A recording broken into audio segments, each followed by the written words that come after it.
فلا تقرئہ منی السلام۔ آپ فرماتے ہیں کہ مجھے پتہ چلا ہے کہ اس نے دین کے متعلق کسی بدعت کا آغاز کیا ہے، کوئی نئی بات نکالی ہے دین کے اندر، اور اگر ایسا ہی ہے تو پھر اس کو واپس تم نے میرا سلام جا کر نہیں دینا، یعنی وعلیکم السلام جس طرح آپ کہتے ہیں کوئی آپ کو سلام دیتا ہے، تو وہ کہتے ہیں کہ مجھے پتہ چلا ہے کہ اس نے دین کے باب کے اندر کوئی بدعت کا آغاز کیا ہے، تقدیر کے باب کے اندر کوئی نئی بات کرتا ہے، کسی بدعت کا آغاز کرتا ہے۔ اگر یہ خبر مجھے سچ پہنچی ہے تو پھر آپ نے کیا کرنا ہے، میرا اس کو وعلیکم السلام نہیں ہے، میرا اس کو وعلیکم السلام نہیں ہے۔ فإنی سمعت رسول اللہ صلی اللہ تعالیٰ علیہ وآلہ وسلم، فرماتے ہیں اس لیے کہ میں نے حضور نبی پاک صلی اللہ تعالیٰ علیہ وآلہ وسلم آپ کی زبان اقدس سے سنا کہ یکون فی امتی او فی ہذہ الامت حذف و مسح او قذف فی اہل القدر۔ یہ جو روایت ہے یہ جامع ترمذی شریف کی اور ابو داؤد شریف کے اندر بھی موجود ہے، جامع ترمذی شریف کے اندر بھی موجود ہے، اور اسی طریقے سے ابن ماجہ شریف کے اندر بھی موجود ہے۔ یہ کہتے ہیں کہ میں نے حضور علیہ الصلاۃ والسلام کی زبان پاک سے سنا تھا، حضور علیہ الصلاۃ والسلام نے فرمایا کہ میری اس امت کے اندر کیا ہوگا، زمین میں دسنا، صورتوں کا بگڑنا، یا آسمان سے پتھروں کی بارش کا برسنا ہوگا۔ کن لوگوں کے اوپر ہوگا؟ تقدیر کا انکار کرنے والوں کے اوپر ہوگا۔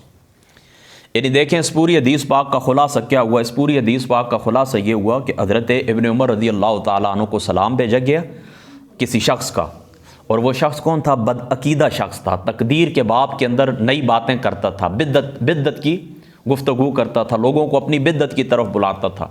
تو حضرت عمر کہتے ہیں مجھے اس کے سلام کی کوئی ضرورت نہیں ہے، میرا جا کر ابن عمر رضی اللہ تعالیٰ عنہ، میرا اس کو جا کر سلام آپ نے نہیں کہنا ہے۔ کیوں؟ کہ اس نے یہ باتیں کی ہیں، اور میں نے حضور علیہ الصلاۃ والسلام کی ذات اقدس سے سنا تھا کہ ان لوگوں کے اوپر اس قسم کا آغاز آئے گا، یعنی زمین کے اندر دھنس جائیں گے، شکلیں ان کی بگڑ جائیں گی، اور آسمان سے پتھر برسیں گے، تقدیر کا انکار کرنے والوں کا۔ تو یہاں سے اس حدیث پاک سے آپ کو سبق کیا ملتا ہے؟ اس حدیث پاک سے سبق یہ ملتا ہے بدعقیدہ شخص کے ساتھ کوئی کسی قسم کی دعا سلام نہیں۔ آج لوگ دیکھیں نا، جو وہ صلح کلی والے لوگ ہیں، وہ کہتے ہیں کوئی خارجی ہے، کوئی رافضی ہے، کوئی ناسبی ہے، کوئی وابی ہے، کوئی شیعہ ہے، کوئی کیا ہے، بس سارے مسلمان ہیں، سب کے ساتھ چلو، سارے قرآن و حدیث کی بات کرتے ہیں۔ جبکہ دیکھیں حدیث پاک کیا کہتی ہے کہ حضرت ابن عمر رضی اللہ تعالیٰ عنہ کہتے ہیں مجھے اس کے سلام کی بھی ضرورت نہیں ہے۔ آج لوگ ہم کن سیاستوں کے چکر کے اندر پڑے ہوئے ہیں، اور کس شہر اور کس دیہاتوں کی ہم بات کرتے ہیں، اور کس تعلق کی بات کرتے ہیں۔ بس تعلق رکھو لوگوں کے ساتھ صرف ایک تعلق کی بنیاد پر، اللہ رسول کی بنیاد کے اوپر۔ ایک شخص اللہ تعالیٰ اور اس کے رسول پاک صلی اللہ تعالیٰ علیہ وآلہ وسلم، اس باب کے اندر اس در کے ساتھ ان کا تعلق ٹھیک ہے تو تم بھی اس کے ساتھ چلو۔ اگر اس باب کے اندر اور وہاں پر وہ نئے عقیدے اور بدعت ایجاد کرتا ہے اور غلط باتیں کرتا ہے، اللہ رسول کے ساتھ اس کا عقیدہ ٹھیک نہیں ہے، تو کسی قسم کے دعا سلام کی اس کے ساتھ ضرورت نہیں ہے۔ اس حدیث پاک سے یہ سبق ملتا ہے۔ آگے بڑھیے، حدیث نمبر 109، اور یہاں پر محدث دہلوی صاحب رحمۃ اللہ تعالی علیہ آپ نے اس کی شرح کے اندر لکھا ہے، آپ فرماتے ہیں کہ یہاں سے یہ بات پتہ چلتی ہے کہ یہ جو بدعت ہے، کون سی؟ تقدیر کے اندر کلام کرنے والی جو بدعت ہے، اس کا آغاز صحابہ پاک کے دور کے آخر سے ہو چکا تھا۔ صحابہ پاک کے دور کا جو آخری حصہ تھا، تو اس آخری زمانے کے اندر اس بدعت کا آغاز ہو چکا تھا، ٹھیک ہے۔ حدیث نمبر 109، عن علی قال حضرت علی فرماتے ہیں کہ حتیجۃ النبی صلی اللہ تعالیٰ علیہ وآلہ وسلم، حضور علیہ الصلاۃ والسلام کے گھر والی حضرت ام المؤمنین سیدتنا حتیجۃ الکبریٰ رضی اللہ تعالیٰ عنہا وعلیہ السلام، آپ نے حضور علیہ السلام کی ذات پاک سے سوال کیا، عن ولدین مات لہا فی الجاہلیہ، زمانہ جاہلیت کے اندر دو بچے جو فوت ہو گئے تھے ان کے متعلق حضور علیہ السلام سے سوال ہوا۔ فقال ہما فی النار، حضور علیہ السلام نے فرمایا وہ دونوں آگ کے اندر ہیں۔ قال فلما رأى الکراہیت فی وجہہا، جب حضور علیہ الصلاۃ والسلام کی ذات شریفہ نے حضرت ام المؤمنین کے چہرہ مقدس کے اوپر ناگواری کے آثار دیکھے، قال لو رأیت مکانہما، یہ آگے لفظ مجھے صحیح دکھائی نہیں دے رہا، یعنی اس کا مطلب یہ حضور علیہ السلام فرماتے ہیں کہ اگر تم چاہو تو میں تمہیں دکھا دوں جہنم کے اندر ان کا ٹھکانہ، تو تمہاری نفرت کے اندر اضافہ ہو جائے۔ دیکھیں اللہ تعالیٰ کے رسول کی کیا شان ہے، فرماتے ہیں اگر تم چاہتی ہو کہ میں تمہیں وہ ٹھکانہ دکھا دوں ان کا، وہ کہاں پر پڑے ہوئے ہیں۔ یہ اللہ تعالیٰ کے نبی کی شان اور ان کا مقام۔ قالت یا رسول اللہ صلی اللہ علیہ وسلم، اچھا فولدی من کا، یا رسول اللہ میرا جو بیٹا آپ سے ہوا اس کا کیا ہوگا؟ فقال رسول اللہ ثم قال رسول اللہ صلی اللہ تعالیٰ علیہ وآلہ وسلم فی الجنہ، حضور علیہ الصلاۃ والسلام نے فرمایا وہ تو جنت کے اندر ہے۔ قال ثم قال رسول اللہ صلی اللہ علیہ وسلم ان المؤمنین و اولادہم فی الجنہ، مؤمنین اور ان کی اولاد کہاں پر ہوں گے؟ جنت کے اندر ہوں گے. وان المشرکین و اولادہم فی النار، اور مشرکین کی جو اولادیں ہوں گی وہ کہاں پر ہوں گی؟ آگ کے اندر ہوں گی. ٹھیک ہے. وان المشرکین و اولادہم فی النار. ثم قرأ رسول اللہ صلی اللہ تعالی علیہ وآلہ وسلم والذین آمنوا واتبعتہم ذریتہم. یہ حضور علیہ الصلوۃ والسلام نے وہ مشہور جو قرآن پاک کی آیت ہے وہ تلاوت کی ہے. یہ اس باب کے اندر بھی میں آپ کو پہلے بھی یہ بات بتا چکا ہوں کہ چھوٹے جو نابالغ بچے ہوں گے مشرکین کے، کفار کے، وہ کہاں پر ہوں گے؟ جنت کے اندر ہوں گے. ٹھیک ہے. یہ بات میں آپ کو پہلے بتا چکا تھا، اس کے اوپر بحث پہلے ہو چکی ہے. آگے بڑھیے، حدیث نمبر 110. عن ابی ہریرہ رضی اللہ تعالی عنہ، حضرت ابو ہریرہ رضی اللہ تعالی عنہ آپ فرماتے ہیں قال قال رسول اللہ صلی اللہ تعالی علیہ وآلہ وسلم، آقا علیہ الصلوۃ والسلام نے فرمایا لما خلق اللہ آدم مسح ظہرہ فسکت عن ظہر کل نسمۃ وهو خالقها من ذریتی الی یوم القیامہ.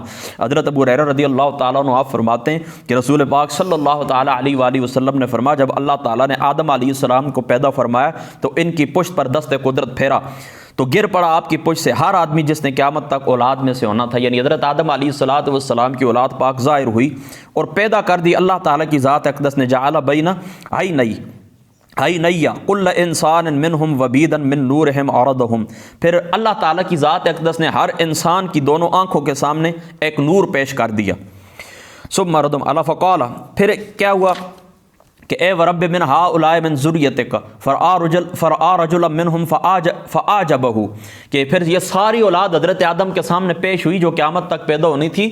تو حضرت آدم علیہ الصلوۃ والسلام اللہ کی ذات اقدس کے سامنے عرض کرنے لگے پروردگار یہ کون لوگ ہیں جن کو تو نے ظاہر کیا؟ فرمایا یہ قیامت تک آنے والی تیری اولاد ہے.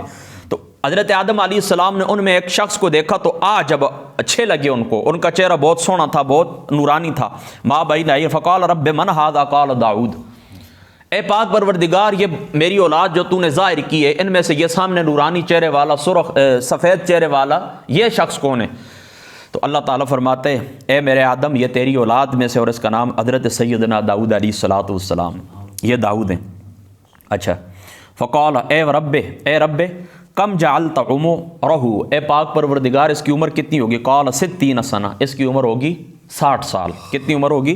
60 سال. قال رب زدہ من عمری 40 سنہ، اے پاک پروردگار میری عمر میں سے اس کو 40 سال تو عطا کر دے. میری عمر میں سے، آج کل دیکھیں نا اس طرح ہوتا ہے نا کہ لوگ بعض دفعہ اپنے بچوں کو کہتے ہیں کہ اللہ تعالیٰ میری عمر تجھے لگا دے، یا اس طرح اور دعا کرتے ہیں کہ میری بھی. تو اس طرح اس کے اندر کوئی بات نہیں. بعض لوگ یہ مسئلہ پوچھتے رہتے ہیں کہ یہ جملہ مائیں بھی اپنے بچوں کو کہتی ہیں کہ تیرا بخار میرے اوپر آ جائے، اسی طریقے سے تیری بیماری میرے اوپر آ جائے، میری عمر تجھے لگ جائے. تو اس طرح کوئی بری بات نہیں ہے. ٹھیک ہے. دیکھیں حضرت آدم کیا کہتے ہیں پروردگار میری عمر کے 40 سال میرے بیٹے داؤد کو دے تاکہ اس کی عمر کتنی ہو جائے؟ 100 سال پوری ہو جائے. ٹھیک ہے. قال رسول اللہ صلی اللہ علیہ وسلم فلما القضى عمر آدم الا 40 جاءه ملک الموت. پھر کیا ہوا؟ حضرت آدم علیہ السلام کی عمر میں سے 40 سال باقی تھے تو کون آ گئے؟ ملک الموت آ گئے. حضرت سیدنا اسرائیل علیہ الصلوۃ والسلام آپ آ گئے. اچھا. فقال آدم ولم يبق من عمری 40 سنہ، کہنے لگے اے اسرائیل کیا میری عمر میں سے 40 سال باقی نہیں ہیں؟ اب آپ بات سمجھ گئے نا. قال اولم توتھا ابنک داؤد، کیا آپ نے اپنی عمر کے 40 سال اپنے بیٹے داؤد کو نہیں دے دیے تھے؟ سمجھ گئے نا آپ اس بات کو. فجاہد آدم، حضور علیہ الصلوۃ والسلام فرمانے لگے کہ حضرت آدم علیہ الصلوۃ والسلام رک گئے. فجاہدت ذریتہ، تو پھر ان کی اولاد بھی انکار کرنے والی ہے. ٹھیک ہے. ونسی آدم، اور حضرت آدم علیہ الصلوۃ والسلام سے نسیان ہوا. فاکل من الشجرۃ، تبھی تو اس درخت کا پھل کھا لیا تھا. فنسیت ذریتہ، اور حضرت آدم علیہ السلام کی اولاد بھی بھول جاتی ہے. وخطا آدم، اور حضرت آدم علیہ الصلوۃ والسلام نے بظاہر خلاف اولا کام کیا. وخطات ذریتہ، اور ان کی اولاد بھی کیا کرتی ہے کہ خطائیں کرتی ہے. میری بات آپ سمجھ گئے نا. تو حضرت آدم علیہ الصلوۃ والسلام کے پاس جس وقت وہ آئے نا اسرائیل علیہ الصلوۃ والسلام، تو آ کر کہنے لگے چلیں آپ کا ٹائم پورا ہو گیا، اللہ کے پاس چلیں. تو وہ کہنے لگے تو میری تو ابھی 40 سال باقی رہتے ہیں. تو انہوں نے کہا آپ یاد کریں کہ آپ نے عالم ارواح کے اندر کیا کیا تھا کہ 40 سال اپنے بیٹے حضرت داؤد علیہ السلام کو دے دیے تھے. تو پھر آقا علیہ الصلوۃ والسلام نے فرمایا کہ حضرت آدم کو نسیان ہو گیا تھا، تبھی تو آپ نے دیکھے نا درخت کا پھل بھی کھا لیا تھا. تو اس طرح نا توجہ دوسری طرف چلی جاتی ہے، نسیان ہو جاتا ہے، بندہ بھول جاتا ہے. تو یہ حضرت آدم علیہ السلام کی جو ذات پاک کے اندر اللہ تعالیٰ نے یہ چیز فطرت کے اندر رکھی تھی، دوسری طرف توجہ کا ہو جانا، تو یہ ان کی اولاد کو بھی منتقل ہوئی. آج ہم بھی بھول جاتے ہیں. پتہ ہے انسان کو انسان کیوں کہتے ہیں؟ ہمیں انسان اس لیے کہا جاتا ہے انسان نسیان سے، بعض علماء نے کہا کہ انس ہے، انس کا مطلب ہوتا ہے محبت کرنا، تو انسان آپس میں ایک دوسرے سے محبت کرتے ہیں، اور انسان کا مادہ اگر نسیان سے تسلیم کیا جائے تو نسیان کا مطلب ہوتا ہے بھول جانا، تو ہم بھول جاتے ہیں، ٹھیک ہے، بالکل باتیں بہت ساری بھول جاتی ہیں انسان کو، کوئی بری بات نہیں ہے، یہ ایک فطری چیز اللہ تعالیٰ نے جبلت کے اندر، ہمارے جو آباء و اجداد تھے، حضرت آدم علیہ الصلوۃ والسلام ہمارے جو جد تھے، ان کی فطرت کے اندر اللہ تعالیٰ نے یہ بات رکھی تھی، اور ان کی فطرت سے چلتی ہوئی یہ بات ہم تک پہنچی ہے۔ اور یہاں پر ایک بات یاد رکھیں کہ حضور علیہ الصلوۃ والسلام کا جو نور مبارک تھا وہ کامل تھا، ٹھیک ہے، حضرت محدث دہلوی صاحب رحمۃ اللہ تعالی علیہ آپ فرماتے ہیں نور مصطفیٰ اور لمعان مصطفیٰ سب سے زیادہ اور کامل تر تھا، لیکن حضرت آدم علیہ الصلوۃ والسلام کی اس وقت حضرت داؤد علیہ السلام زیادہ سونے لگے اور زیادہ پیارے لگے، تو یہ حضرت داؤد علیہ الصلوۃ والسلام کی ایک جزئی فضیلت ہے، اور جزئی فضیلت کلی فضیلت کے اوپر غلبہ نہیں پا سکتی۔ حضرت داؤد علیہ الصلوۃ والسلام کی کیا تھی؟ یہ ایک جزئی فضیلت تھی۔ اور حضرت آدم کی عمر کتنی تھی یہ بھی میں آپ کو بتا دوں، مشہور قول کے مطابق حضرت آدم علیہ الصلوۃ والسلام کی جو عمر مبارک تھی وہ تھی 1000 سال، کتنی؟ 1000 سال، تو 960 سال پورے ہوئے تھے تو حضرت عزرائیل علیہ السلام تشریف لے آئے تھے۔ بہرحال اس حدیث پاک سے آپ کو یہ ثابت ہوتا ہے کہ بھول جانا، نسیان، خطا وغیرہ وغیرہ یہ جو صفتیں یہ انسان کی اللہ تعالیٰ نے جبلت کے اندر رکھی ہیں، تو یہ وہاں سے حضرت آدم علیہ الصلوۃ والسلام سے چلتی ہوئی کام پر آئی ہیں، یعنی خطا کا لفظ ہم استعمال نہیں کرتے، ہم کرتے ہیں بظاہر خلاف اولا، لیکن ہماری طرف جس وقت بات آ جائے گی تو پھر خطا بھی کہلائی جا سکتی ہے، ٹھیک ہے، تو یہ صفتیں اللہ تعالیٰ نے انسان کے اندر رکھی ہیں، اگر انسان کو بھولنے والے یہ معاملات نہ ہوں پھر تو دنیا کا نظام ہی نہیں چل سکتا ہے۔ دیکھیں پھر تو ایک بندہ اپنا غم یاد کر کر کر کے دنیا سے چلے ہی جائے، دیکھیں نا غم آتے ہیں دنیا کے اندر، پھر اللہ تعالیٰ نے یہ نسیان بھی انسان کے اندر رکھا ہے، توجہ دوسری طرف چلی جاتی، اگر توجہ دوسری طرف نہ جائے، بندہ بھولے نہیں، بھولنے والی صفت اللہ تعالیٰ بندے کے اندر نہ رکھتا تو پھر کیا ہوتا ہے، ایک بات کو سوچ سوچ کر، ایک غم کو سوچ سوچ کر انسان کی عمر ہی کھپ جاتی۔ تو یہ اللہ تعالیٰ کا ایک کرم ہے، اللہ تعالیٰ کی ایک مہربانی ہے کہ اللہ تعالیٰ نے اس دنیا کو چلانے کے لیے انسان کے اندر ایسی صفتیں رکھی ہیں کہ ہماری توجہ دوسری طرف چلی جاتی ہے، اور عمر جو طبی عمر اللہ تعالیٰ نے ہماری رکھی ہے 60 سال ہے، 100 سال ہے، اس کو بندہ پورا کر لیتا ہے۔ حدیث نمبر 111، حضرت ابو الدرداء رضی اللہ تعالیٰ عنہ آپ فرماتے ہیں کہ خلق اللہ آدم حین خلقہ فضرب کتفہ الیمنی فاخرج ذریتہ بیضاء کأنہم الزر۔ حضرت ابو الدرداء رضی اللہ تعالیٰ عنہ آپ فرماتے ہیں کہ نبی پاک صلی اللہ تعالیٰ علیہ وآلہ وسلم نے آپ نے فرمایا کہ جب اللہ تعالیٰ نے حضرت آدم علیہ السلام کو پیدا کیا تو جس وقت پیدا کیا تو آپ کے دائیں کاندھے کے اوپر اللہ تعالیٰ نے اپنے دست قدرت رکھا، تو آدم علیہ الصلوۃ والسلام کی نورانی اولاد کو اللہ تعالیٰ نے باہر کیا، ٹھیک ہے، جو جنتی اولاد تھی جیسے چونٹیاں ہوتی ہیں، اور ان کے بائیں کاندھے کے اوپر پھر اللہ تعالیٰ کی ذات وضرب کتفہ الیسری فاخرج ذریتہ سوداء کأنہم الحمم، پھر اس طرح اولاد باہر نکلی کہ بالکل کالی سیاہ تھی، بلیک کالی، فقال للذی فی یمینہ الا الجنہ وقال لا ابالی وقال للذی فی کتفہ الیسری الا النار ولا ابالی۔ پھر اللہ تعالیٰ فرماتے ہیں یہ دائیں طرف والی جو اولاد ہے نا، دائیں طرف والی یہ جنت کے اندر جائے گی اور مجھے کوئی پرواہ نہیں ہے، میں بے نیاز ہوں، اور یہ بائیں طرف والی جو ہے یہ جہنم کے اندر چلی جائے گی، مجھے کوئی پرواہ نہیں، میں بے نیاز ہوں۔ حضرت ابی نضرہ حدیث نمبر 112 روایت نمبر 112، حضرت ابی نضرہ ان رجلا، یہ حضرت ابو نضرہ پتہ کون تھے؟ یہ تابعین میں سے تھے اور 107 ہجری کے اندر آپ کا انتقال ہوا ہے۔